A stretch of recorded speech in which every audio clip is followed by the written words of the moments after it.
기도가 왜 이렇게 어려울까요? 왜 말씀은 읽히는데 기도는 막힐까요?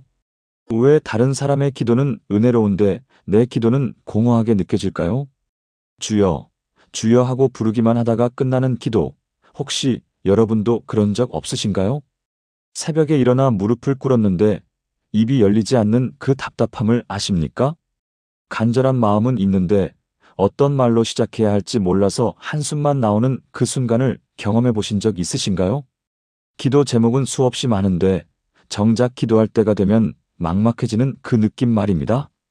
사랑하는 성도 여러분, 오늘 이 모든 왜에 대한 답을 드리겠습니다.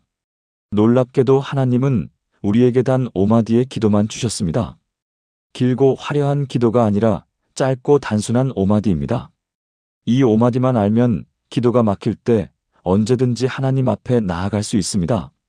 더 놀라운 것은 이 5마디가 성경 전체를 관통하는 기도의 핵심이라는 사실입니다.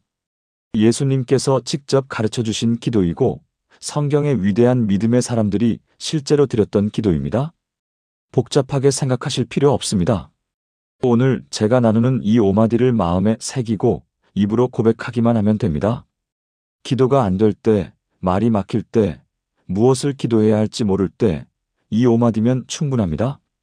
하나님은 우리의 긴 설명을 원하시는 게 아니라 우리의 진실한 고백을 기다리고 계시기 때문입니다. 지금부터 함께 이 5마디의 능력을 발견해 보시겠습니까? 여러분의 기도 생활이 완전히 달라지는 시간이 될 것입니다. 첫 번째, 주여, 저를 불쌍히 여기소서. 기도가 막힐 때 가장 먼저 해야 할 말이 있습니다.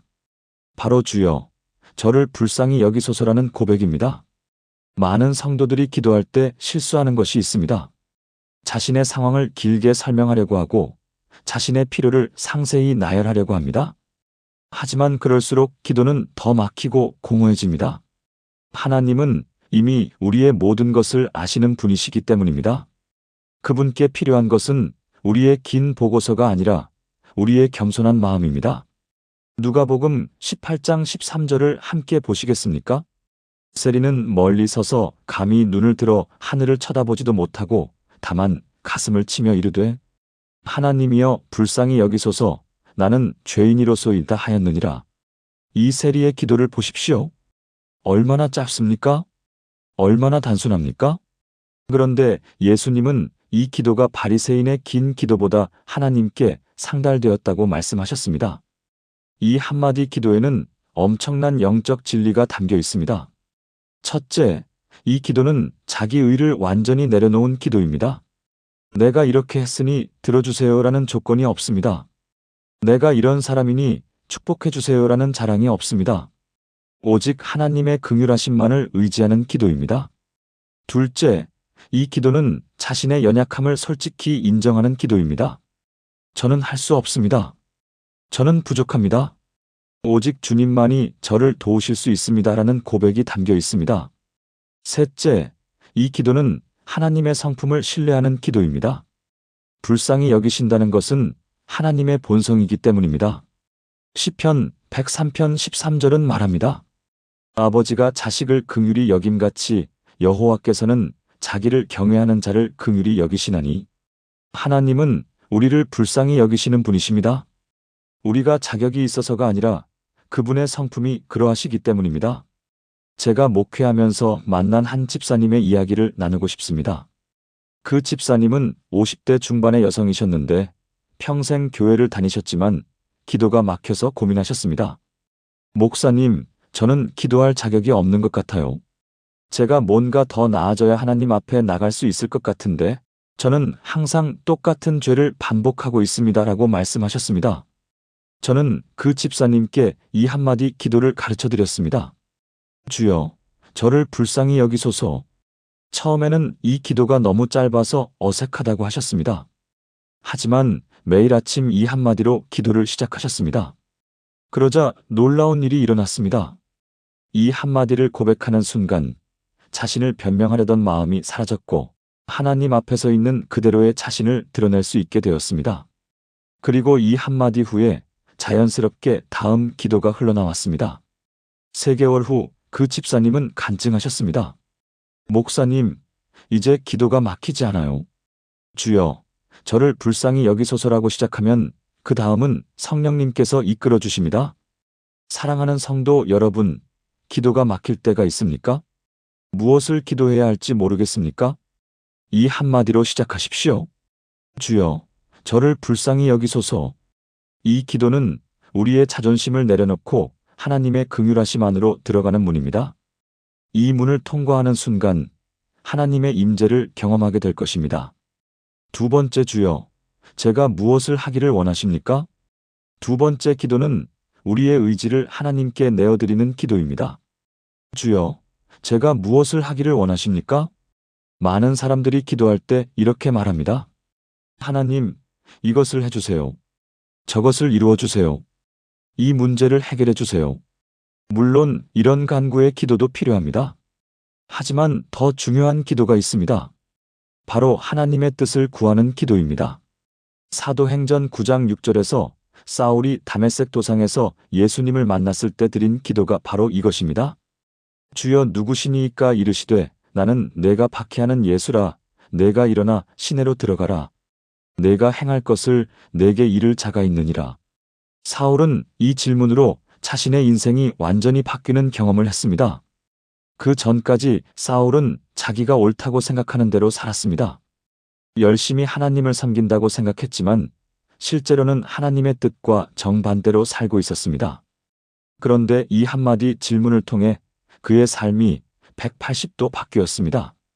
이 기도에는 세 가지 중요한 의미가 담겨 있습니다. 첫째, 이 기도는 주권을 인정하는 기도입니다. 제가 원하는 것이 아니라 주님께서 원하시는 것을 구합니다. 내 계획, 내 생각, 내 의도를 내려놓고 하나님의 계획을 구하는 기도입니다. 둘째, 이 기도는 순종을 준비하는 기도입니다. 무엇을 하기를 원하십니까? 라고 물을 때 우리는 이미 순종할 마음을 가진 것입니다. 단순히 정보를 얻으려는 질문이 아니라 행동으로 옮기겠다는 결단이 담긴 질문입니다. 셋째, 이 기도는 관계를 회복하는 기도입니다. 하나님과 우리의 관계는 명령하고 복종하는 관계가 아닙니다. 사랑하는 아버지와 자녀의 관계입니다. 자녀가 아버지께 제가 무엇을 도와드릴까요? 라고 묻는 것처럼 우리도 하나님께 이렇게 묻는 것입니다. 잠언 3장 5절부터 6절은 이렇게 말씀합니다. 너는 마음을 다하여 여호와를 신뢰하고 내 명철을 의지하지 말라. 너는 범사에 그를 인정하라. 그리하면 내 길을 지도하시리라. 범사에 그를 인정한다는 것은 모든 일에서 하나님의 뜻을 구한다는 뜻입니다. 작은 일에서부터 큰 일까지 하나님께 묻고 그분의 인도하심을 받는 것입니다. 제가 아는 한 장로님의 이야기입니다. 그 장로님은 사업을 하시는 분이셨는데 어느 날 큰 사업 기회가 왔습니다. 조건도 좋고 수익도 보장되는 것 같았습니다. 세상의 눈으로 보면 당연히 해야 할 일이었습니다. 하지만 그 장로님은 먼저 하나님께 이렇게 기도하셨습니다. 주여, 제가 무엇을 하기를 원하십니까? 이 사업이 주님의 뜻입니까? 기도하는 중에 평안함이 없었습니다. 오히려 마음의 불편함이 계속 있었습니다. 결국 그 장로님은 그 사업을 포기하기로 결정하셨습니다. 주변 사람들은 이해하지 못했습니다. 왜 그렇게 좋은 기회를 놓치십니까? 하지만 6개월 후 그 사업과 관련된 업체들이 법적 문제에 휩싸이는 것을 보셨습니다. 만약 그때 그 사업을 시작했다면 큰 낭패를 당했을 것입니다. 그 장로님은 간증하셨습니다. 하나님의 뜻을 먼저 구하는 기도가 제 인생을 지켜주었습니다. 사랑하는 성도 여러분, 우리는 너무 자주 하나님께 우리의 계획을 승인해달라고 기도합니다. 하지만 진짜 기도는 하나님의 계획을 발견하는 것입니다. 오늘 이 기도를 드려보시겠습니까? 주여, 제가 무엇을 하기를 원하십니까? 이 질문으로 하루를 시작하십시오. 중요한 결정 앞에서 이 질문을 던지십시오. 막막한 상황에서 이 질문으로 하나님을 찾으십시오. 그러면 하나님께서 반드시 길을 보여주실 것입니다. 세 번째, 주여, 제 믿음을 도와주소서. 세 번째 기도는 우리의 연약한 믿음을 솔직히 고백하는 기도입니다. 주여, 제 믿음을 도와주소서. 이 기도는 마가복음 9장에 나오는 한 아버지의 절규입니다. 귀신 들린 아들을 둔 아버지가 예수님께 나아왔습니다. 예수님께서 믿는 자에게는 능히 하지 못할 일이 없느니라고 말씀하시자 그 아버지는 이렇게 대답했습니다.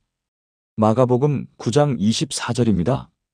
곧 그 아이의 아버지가 소리를 질러 이르되 내가 믿나이다. 나의 믿음 없는 것을 도와주소서 하더라. 이 기도가 얼마나 정직한 기도입니까? 내가 믿나이다. 그리고 동시에 나의 믿음 없는 것을 도와주소서. 모순처럼 보이지만 이것이 우리의 진짜 모습입니다. 믿고 싶은데 의심이 생기고 확신하고 싶은데 흔들리고 신뢰하고 싶은데 두려움이 밀려옵니다. 많은 성도들이 이런 마음을 숨깁니다. 내가 이렇게 의심하면 안 되는데, 내가 이렇게 믿음이 약하면 안 되는데, 그래서 기도할 때도 강한 척, 확신하는 척, 의심이 없는 척합니다. 하지만 하나님은 그런 가식을 원하지 않으십니다. 하나님은 우리의 진짜 마음을 보기 원하십니다. 이 기도에는 4가지 놀라운 진리가 담겨 있습니다. 첫째, 이 기도는 우리의 한계를 인정하는 기도입니다. 우리의 믿음은 완전하지 않습니다. 때로는 강하다가도 약해지고 확신했다가도 흔들립니다. 그것을 있는 그대로 인정하는 것이 진짜 믿음의 시작입니다. 둘째, 이 기도는 하나님께 도움을 구하는 기도입니다. 믿음조차도 우리 힘으로 만들어낼 수 없습니다. 믿음은 하나님의 선물이고 하나님께서 키워주시는 것입니다. 에베소서 2장 8절이 말합니다. 너희는 그 은혜에 의하여 믿음으로 말미암아 구원을 받았으니 이것은 너희에게서 난 것이 아니요 하나님의 선물이라. 믿음도 은혜입니다. 하나님께서 주시는 선물입니다. 셋째, 이 기도는 과정을 인정하는 기도입니다.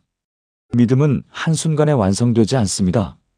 자라나고 성숙해지고 깊어지는 과정이 있습니다. 지금 완벽하지 않아도 괜찮습니다. 하나님께서 우리의 믿음을 날마다 자라게 하실 것입니다. 넷째, 이 기도는 겸손한 기도입니다. 내 믿음이 대단하다고 자랑하지 않고 내 믿음이 부족하다고 고백합니다. 이런 겸손함이 하나님의 도우심을 받는 통로입니다. 제가 상담했던 한 권사님의 이야기입니다. 그 권사님은 20년 넘게 교회를 다니셨지만 늘 죄책감에 시달리셨습니다. 저는 믿음이 없는 것 같아요. 다른 분들은 확신이 있어 보이는데 저는 항상 의심이 생깁니다. 그 권사님은 자신의 의심을 숨기고 강한 척하며 살아오셨습니다. 하지만 그럴수록 기도는 형식적이 되었고 하나님은 점점 멀게만 느껴졌습니다. 어느 날 저는 그 권사님께 이렇게 말씀드렸습니다. 권사님, 하나님께 솔직하게 말씀드리세요. 주여, 제 믿음을 도와주소서라고요. 처음에는 이 기도가 부담스럽다고 하셨습니다. 자신의 약함을 드러내는 것이 두려웠기 때문입니다. 하지만 용기를 내서 이 기도를 드리기 시작하셨습니다. 그러자 놀라운 일이 일어났습니다. 가면을 벗고 진짜 자신을 드러냈을 때 오히려 하나님의 임재를 더 깊이 경험하게 되었습니다. 주여, 저는 의심이 생깁니다. 제 믿음을 도와주소서. 주여, 저는 두렵습니다. 제 믿음을 도와주소서. 주여, 저는 확신이 없습니다. 제 믿음을 도와주소서. 이렇게 솔직하게 기도할수록 하나님의 응답이 분명해졌습니다. 6개월 후 그 권사님은 완전히 다른 사람이 되어 있었습니다. 목사님, 이제 기도가 진짜가 되었어요. 가짜 믿음을 연기하지 않고 진짜 약함을 고백하니까 하나님께서 진짜 믿음을 주시더라고요. 사랑하는 성도 여러분, 믿음이 약할 때가 있습니까? 의심이 생길 때가 있습니까? 확신이 흔들릴 때가 있습니까? 그때 이 기도를 드리십시오. 주여, 제 믿음을 도와주소서. 이 기도는 약함의 고백이 아니라 성장의 시작입니다. 하나님께서는 이 정직한 기도를 들으시고 우리의 믿음을 반드시 키워주실 것입니다. 네 번째, 주여, 제게 주신 십자가를 지게 하소서. 네 번째 기도는 우리가 감당해야 할 것을 회피하지 않겠다는 기도입니다. 주여, 제게 주신 십자가를 지게 하소서. 이 기도는 예수님께서 겟세마네 동산에서 드리신 기도의 정신을 담고 있습니다. 누가복음 22장 42절입니다. 이르시되 아버지여, 만일 아버지의 뜻이거든 이 잔을 내게서 옮기시옵소서. 그러나 내 원대로 맛이 없고 아버지의 원대로 되기를 원하나이다 하시니 많은 사람들이 기도를 할 때 이렇게 말합니다. 하나님, 이 어려움을 없애주세요. 이 고통을 제거해주세요. 이 문제를 해결해주세요. 하지만 때로는 하나님의 뜻이 그 문제를 없애는 것이 아니라 그 문제를 통과하게 하시는 것일 수 있습니다. 십자가를 피하는 것이 아니라 십자가를 지고 가는 것이 하나님의 뜻일 수 있습니다. 이 기도에는 5가지 깊은 의미가 있습니다. 첫째, 이 기도는 회피하지 않는 기도입니다. 어려움이 왔을 때 도망가지 않고, 고난이 왔을 때 피하지 않고, 책임이 왔을 때 외면하지 않겠다는 결단입니다. 둘째, 이 기도는 의미를 발견하는 기도입니다. 모든 십자가에는 하나님의 뜻이 있습니다. 단순히 불행이나 우연이 아니라 하나님께서 허락하신 성장의 기회입니다. 로마서 8장 28절이 약속합니다. 우리가 알거니와 하나님을 사랑하는 자, 곧 그의 뜻대로 부르심을 입은 자들에게는 모든 것이 합력하여 선을 이루느니라. 셋째, 이 기도는 능력을 구하는 기도입니다. 십자가를 지겠다는 것은 내 힘으로 감당하겠다는 뜻이 아닙니다. 하나님의 능력으로 감당하게 해달라는 간구입니다. 고린도후서 12장 9절이 말합니다. 그가 내게 이르시기를 내 은혜가 내게 족하도다. 이는 내 능력이 약한 데서 온전하여짐이라 하신지라. 넷째, 이 기도는 성숙을 향한 기도입니다. 십자가를 지는 과정에서 우리는 자라납니다. 시련을 통과하면서 믿음이 깊어집니다.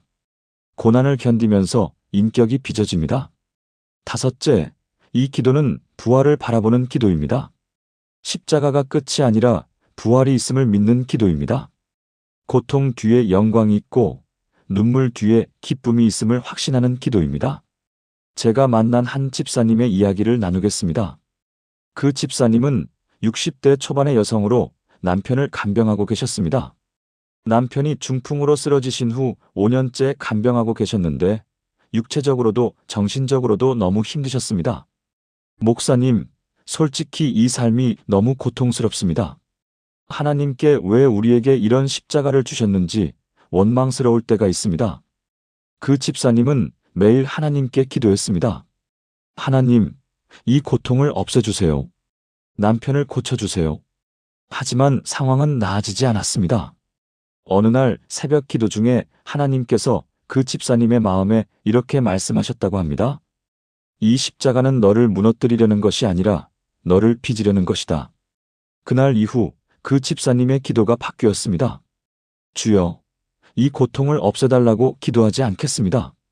대신 제게 주신 십자가를 지게 하소서. 이 십자가를 통해 하나님께서 원하시는 사람으로 빚어지게 하소서. 놀랍게도 상황은 똑같았지만 그 집사님의 마음이 변했습니다. 똑같이 간병하는데 전에는 원망과 불평이었다면 이제는 사랑과 감사가 되었습니다. 똑같이 힘든데 전에는 무너지는 고통이었다면 이제는 자라는 아픔이 되었습니다. 그 집사님은 간증하셨습니다. 십자가를 피하려고 할 때는 고통만 보였는데 십자가를 지기로 결심하니까 그 안에서 하나님을 만났습니다. 사랑하는 성도 여러분, 지금 감당하기 어려운 십자가가 있습니까? 피하고 싶은 고난이 있습니까? 회피하고 싶은 책임이 있습니까? 이 기도를 드려보시겠습니까? 주여, 제게 주신 십자가를 지게 하소서. 이 기도를 드릴 때 하나님께서는 그 십자가를 통과할 능력을 주실 것입니다. 그리고 그 십자가 너머에 부활의 영광이 기다리고 있을 것입니다. 둘째, 주여, 제가 무엇을 하기를 원하십니까? 하나님의 뜻을 구하고 순종을 준비하는 기도입니다. 5번째이자 마지막 기도는 우리의 모든 것을 하나님께 돌려드리는 기도입니다. 주여, 영광 받으소서. 이 기도는 모든 기도의 궁극적인 목적입니다. 우리가 기도하는 이유는 결국 하나님께 영광 돌리기 위함입니다. 우리의 필요가 채워지고 우리의 문제가 해결되고 우리의 삶이 변화되는 것도 모두 하나님께 영광 돌리기 위함입니다. 시편 115편 1절이 선포합니다. 여호와여, 영광을 우리에게 돌리지 마옵소서. 우리에게 돌리지 마옵소서. 오직 주의 인자하심과 진실하심으로 말미암아 주의 이름에만 영광을 돌리소서. 이 기도에는 6가지 중요한 의미가 담겨 있습니다.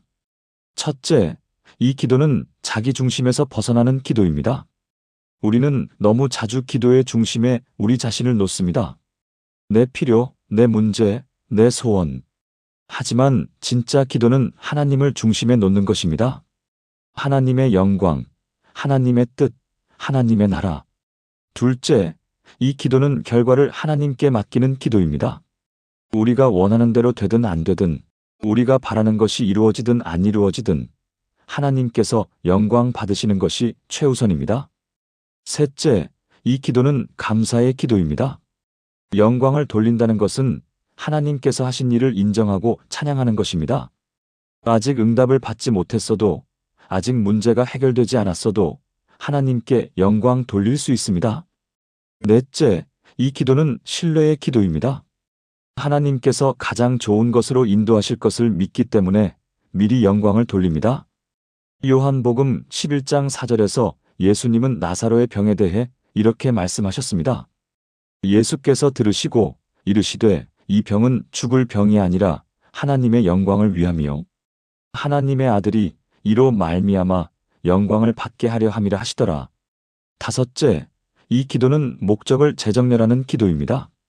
우리의 기도 제목들이 정말 하나님의 영광을 위한 것인지 점검하게 됩니다. 내 욕심을 채우려는 것인지 하나님의 뜻을 이루려는 것인지 분별하게 됩니다. 여섯째, 이 기도는 영혼을 바라보는 기도입니다. 이 땅에서의 성공과 실패를 넘어서 영원한 하나님의 나라를 바라보는 기도입니다. 고린도후서 4장 17절이 말합니다. 우리가 잠시 받는 환난에 경한 것이 지극히 크고 영원한 영광에 중한 것을 우리에게 이루게 함이니 제가 알고 있는 한 장로님의 간증을 나누고 싶습니다. 그 장로님은 사업이 어려워서 파산 직전까지 갔던 적이 있습니다. 매일 하나님께 울부짖으며 기도했습니다. 하나님, 이 사업을 살려주세요. 제 가족을 지켜주세요. 이 위기를 넘기게 해주세요. 하지만 상황은 점점 더 나빠졌습니다. 빚은 늘어가고 직원들 월급도 못 주는 상황이 되었습니다. 어느 날 새벽 절망 가운데 기도하는데 한 구절이 마음에 떠올랐습니다. 주여, 영광 받으소서. 그 순간 깨달았습니다. 자신이 그동안 하나님께 사업을 살려달라고만 기도했지 하나님께 영광 돌리는 기도는 하지 않았다는 것을요. 그날부터 기도가 바뀌었습니다. 하나님, 이 사업이 살아나든 망하든 제가 부자가 되든 가난하게 되든 하나님께 영광 돌리는 것이 제 목적입니다. 이 상황을 통해 하나님의 영광이 드러나게 하소서. 놀랍게도 그 기도를 드린 후 평안이 찾아왔습니다. 결과는 하나님의 손에 맡기고 최선을 다하는 마음이 생겼습니다. 그리고 기적같이 한 투자자가 나타나서 사업이 회복되기 시작했습니다. 몇 년 후 그 장로님은 간증했습니다. 그때 깨달았습니다. 하나님은 제 사업을 살리는 것보다 제 신앙을 바로 세우는 것이 더 중요하셨다는 것을요. 주여, 영광 받으소서라는 기도가 제 인생의 우선순위를 바꾸어 놓았습니다. 사랑하는 성도 여러분, 우리의 모든 기도는 이 한마디로 끝나야 합니다. 주여, 영광 받으소서. 이것이 기도의 시작이자 끝입니다. 우리의 필요를 구하되 하나님의 영광을 위해 구하고, 우리의 문제를 아뢰되 하나님의 영광을 위해 아뢰고, 우리의 소원을 말하되 하나님의 영광을 위해 말하는 것입니다. 이 기도를 드릴 때 우리는 진정으로 자유로워집니다. 결과에 대한 집착에서 자유로워지고, 성공과 실패에 대한 두려움에서 자유로워지고, 사람들의 평가에서 자유로워집니다. 오직 하나님께 영광 돌리는 것이 우리의 목적이 되기 때문입니다. 사랑하는 성도 여러분, 지금까지 기도가 안 될 때 드릴 수 있는 5가지 기도를 함께 나누었습니다. 이 5가지를 다시 한번 정리해 보겠습니다. 첫째, 주여, 저를 불쌍히 여기소서. 겸손한 마음으로 하나님의 긍휼하심을 구하는 기도입니다. 둘째, 주여, 제가 무엇을 하기를 원하십니까? 하나님의 뜻을 구하고 순종을 준비하는 기도입니다. 셋째, 주여, 제 믿음을 도와주소서. 우리의 약한 믿음을 솔직히 고백하고 하나님께 도움을 구하는 기도입니다. 넷째, 주여, 제게 주신 십자가를 지게 하소서. 어려움을 회피하지 않고 하나님의 능력으로 감당하게 해달라는 기도입니다. 다섯째, 주여, 영광 받으소서. 모든 것을 하나님의 영광을 위해 드리는 기도입니다. 이 5가지 기도는 단순해 보이지만 엄청나게 깊은 의미를 담고 있습니다. 예수님께서 가르쳐 주신 기도의 정신이고 믿음의 선진들이 실제로 드렸던 기도입니다. 기도가 막힐 때가 있습니까? 무엇을 기도해야 할지 모르겠습니까? 말이 나오지 않아서 답답합니까? 이 5마디를 기억하십시오. 이 5마디로 시작하십시오. 이 5마디면 충분합니다. 하나님은 우리의 화려한 말을 원하시는 게 아니라 우리의 진실한 마음을 보십니다. 우리의 긴 설명을 듣기 원하시는 게 아니라 우리의 겸손한 고백을 기다리십니다. 오늘부터 이 5가지 기도를 여러분의 기도 생활에 적용해 보시기 바랍니다. 매일 아침 이 기도로 시작하십시오. 어려움이 올 때 이 기도를 붙잡으십시오. 기도가 막힐 때 이 기도로 돌아오십시오. 그러면 여러분의 기도 생활이 완전히 달라질 것입니다. 형식적이고 공허했던 기도가 살아있고 능력 있는 기도가 될 것입니다. 의무감으로 드렸던 기도가 기쁨으로 드리는 기도가 될 것입니다. 막혔던 기도의 문이 활짝 열릴 것입니다. 오늘 이 말씀이 여러분의 마음에 와닿았다면 좋아요를 눌러주시고 아래 댓글에 이 5가지 기도 중 가장 마음에 와닿는 기도를 남겨주세요. 그리고 이 말씀이 필요한 분들에게 공유해 주시면 감사하겠습니다. 사랑하는 성도 여러분, 하나님께서는 우리의 기도를 기다리고 계십니다. 완벽한 기도가 아니라 진실한 기도를 원하십니다. 화려한 말이 아니라 정직한 고백을 듣기 원하십니다.